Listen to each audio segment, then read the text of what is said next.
Conversations from the Cave is a raw self-help podcast dedicated to discussing men's issues. From pornography to parenting, from religion to real life, from learning to loving. We discuss the real issues that affect real men every day. Join us each week for powerful, revealing Conversations from the Cave. Now your host, Kurt Kennedy. Good evening. It is Sunday, and we took last Sunday off because of the hurricane. We felt that people needed to focus in on praying for those who are in Florida and dealing with Hurricane Irma as it swept through the Panhandle and the western side of Florida through the Gulf. We are also sending our thoughts and prayers to the families of those who are in the Keys and in the islands and in the nation of Cuba who have sustained losses of life and property. And we also send our prayers out to those who are in the states north of Florida that have received vast amounts of rain as they are dealing with the aftermath of Hurricane Irma. Our thoughts and prayers are with you. And in light of this, we are joined in studio, of course, by our wonderful panel. To my right, we've got Mustang. Mustang, can you check in for us, sir? Yep, I'm ready. I got my hot wings. I'm ready to go, guys. All right. And to my left, I've got Nola. Nola, can you give us a shout out, sir? Yeah, this is Nola73. Meet you where you at. Well, gentlemen, we know that tragedy has struck America repeatedly now for the last month and a half. First, we had, of course, the riots in the Carolinas and, of course, the hatred that bubbled up to the surface there, followed by, of course, the solar eclipse, which, of course, was an amazing natural phenomenon. And then subsequently, we have seen the hit or the destruction of several southern states as a result of two hurricanes back to back. And I don't know about you, but it is really very, very hard to watch the images of suffering and flooding and damage and loss of life without questioning what's going on with the Almighty. So tonight's topic is how to survive a disaster and still have faith in the Almighty. Because I know that there are going to be a lot of people who are going to listen to this podcast, and in the aftermath of all of the destruction, these natural disasters, perhaps the loss of life, memories, items of value, we start to wonder, where is God in all this? And why didn't he show up to be more protective? Or we start questioning what it is that our faith, those of us who actually believe in a God, what it accomplishes. And do we start finding his followers making excuses for a God who may not have, as we thought, shown up to a situation and made it better? Given the fact that he is almighty, the question then suggests, where is he in the middle of these natural disasters? Where is he when it comes to protecting the interests of those who claim to love and serve him? Where is he? And why is he allowing such bad things to happen in the U.S.? All right, so I'm going to actually pose that question to either of you. Whoever wishes to chime in first, I'm listening, in the words of Dr. Fraser Crane.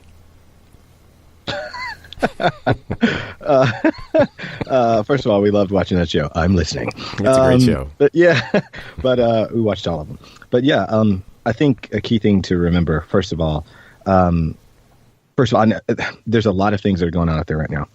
I mean, a lot of things. We've got what is it? Hurricane Irma. I want to say, I always say that wrong. Irma. Then we've got Irma. There we go. Then we got Juan behind it.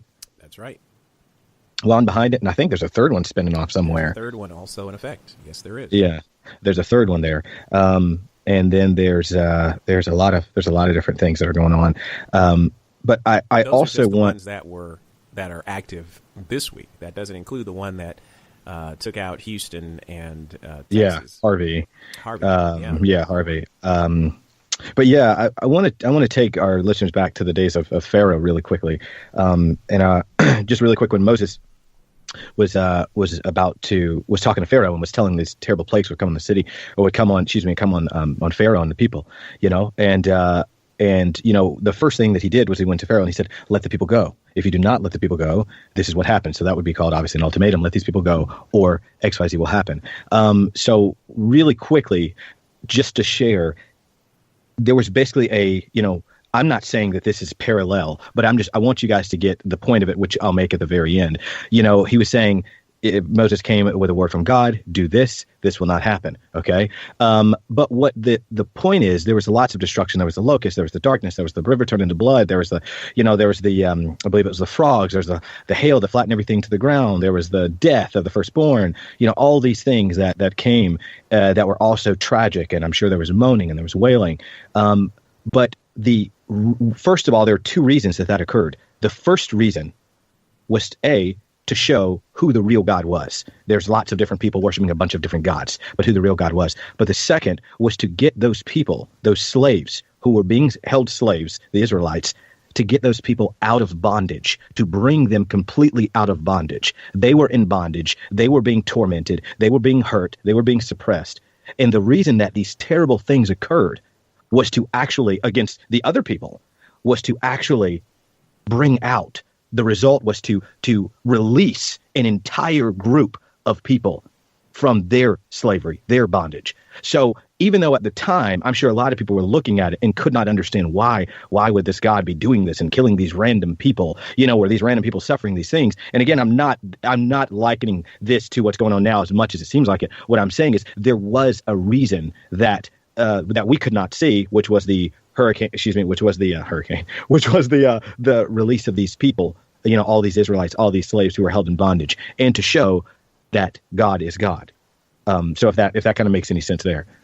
Well, actually, I just want to make sure that I'm clear on understanding what you're saying.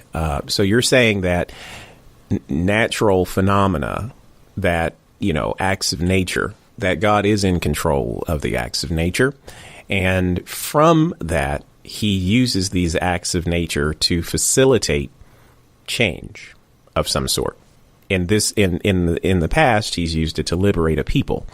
And even though we may not understand, or they may not have understood his process at the time, it all worked out in the end. Is that what I'm understanding you to say? To a degree, yeah, that it was for the Israelites. It was for the benefit, first of all, of God, so the people knew who he was and his power. And then secondly, to liberate the Israelites. So yes, that would essentially be it. Okay. But I can hear your tongue when you speak, but go ahead. No, I just wanted to make sure that I was clear on what I was hearing. Nola, did you have some offering of similar note, or perhaps something from a slightly different perspective in terms of dealing with these natural disasters? Well, one of the things that I can definitely say about dealing with natural disasters, born and raised in New Orleans and have lived through a ton of hurricanes. I've stayed home when hurricanes came through New Orleans. I was one, of course, my parents, we never really ran from a lot of the hurricanes that did hit New Orleans. We are getting to the point, I believe, as American citizens, to where we are more content and relaxed. And it takes natural force to wake us up. What I mean by that is, if we can go back to 2001 when 9/11 happened, the world was just going by itself. Nobody worried about anything. Everybody was just doing what they wanted to do. 9/11 happened. That Sunday following 9/11, the churches was packed. People felt like, I needed to get myself right with God. And piggybacking off of what Mustang said, it seems like every time God sends a natural disaster, that's the only way he can wake his people up.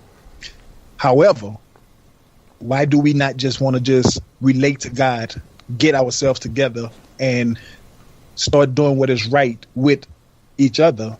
And I believe that the natural disasters will start pulling away, and God won't have to shake America like he's doing now for us to come together. That's how I feel. Okay. So what I'm hearing you say is that you believe natural disasters are a tool, not just used to liberate, but a tool used to encourage a turning of the heart of people to God. And the result of our complacency has created the necessity of these profound destructive occurrences so that people will turn their hearts and minds to a God in heaven. Is that what I'm hearing you say? Yes. Also, sometimes, I think we talked about this the episode before last when we took that break, that sometimes you have to build, God has to get your platform built so that you can have a testimony later on in life. And sometimes natural things has to happen. Sometimes you have to lose. Sometimes you can gain in your loss. What I would do right now to encourage people through this ordeal that we're getting ready to experience is that, and I'm telling you from personal experience, what I've seen God do to me in my life. There was times in my life where I went out and I did some mischievous things, and I've seen God block bullets that was pitched my way. He blocked them. He knocked them out of my way to preserve me for this time that I'm at right now. When I've seen bullets hit bricks that I was standing behind and just knock chunks out of it. Bullets that were supposed to go clean through the bricks because I know the type of guns that it was being shot from. And it was just being deflected by the brick wall, which was really something that was supposed to take my life. I've seen what God did to bring me to where I'm at now. Sometimes God has to allow things to be taken from you so that you can have a better testimony at the end. Right now, again, I said, a lot of us are complacent. We're just content with what we are, what we have. We just live in life. We're not worrying about nothing. Where's your voice to say, you know what, God has blessed me. It's not I that did this, but it's God who reigns over my life, that gave me that job, that blessed me, my kids to not, go to jail, that blessed me with kids that go out here and make right decisions. We taking all of the credit. And then this natural disaster coming in. I'm not saying that this is God's doing. I'm saying sometimes some things has to happen so that you can crawl back to mama or you can crawl back to daddy. And as a kid, when something is wrong, the only person that you're going to look for is that daddy or that mother figure. Whoever you are with, that's the one you're going to run to. When natural disasters happen, everybody run back to God. Everybody just want to thank God for being alive. Everybody want to thank God for just, less my house is gone, but God has blessed me. God has blessed me. And you'll see that throughout the media when people start going back home and seeing if they lost things. You'll see people call on God and talk about how great God is because they are alive, and how good God is because, yes, they have lost everything, but they still have life. They had family that they could go live with. Don't forget the little things, which is the real big things. You have family. Yes, you lost material. You lost material possession, things that you can reoccur and then get back better. Well, I like what you're saying, but in reality, there has been loss of life. There have been loss of people that you cannot get back. There has been circumstances under which God did not protect the lives of those whom people loved. So what do you say to those people? I'm glad you said that. I was going to build my case to get to that. There's going to be lives that is taken away. However, and I'm not being harsh, but when there's a life taken away, that life could have been God showing his mercy on that individual, because he see down the line that person would have been suffering later on in life. Let me take that person now. One of the things that we do is we hold on to the living. We want to hold on to it. We mourn the dead more than we mourn the living. And we should mourn the living, but we have mourned the dead more. But the dead don't have bills no more. The dead is in peace. The dead is gone. God took them and brought them home. And so let's move forward. There are a lot of things that's going to, happen. Your day going to come where your kids or your ancestors or someone is going to be looking for you to stay around. And you're going to be like, why are you trying to keep me around? I'm ready to go. I've lived my life. We have become, again, a world that is, we are selfish in so many ways. We want what we want. God it's not time for you to take this person. but that person is suffering. That person is in agony. That person is in pain. And but God, we praying to you. You can heal. But God said, yeah, I hear your prayer.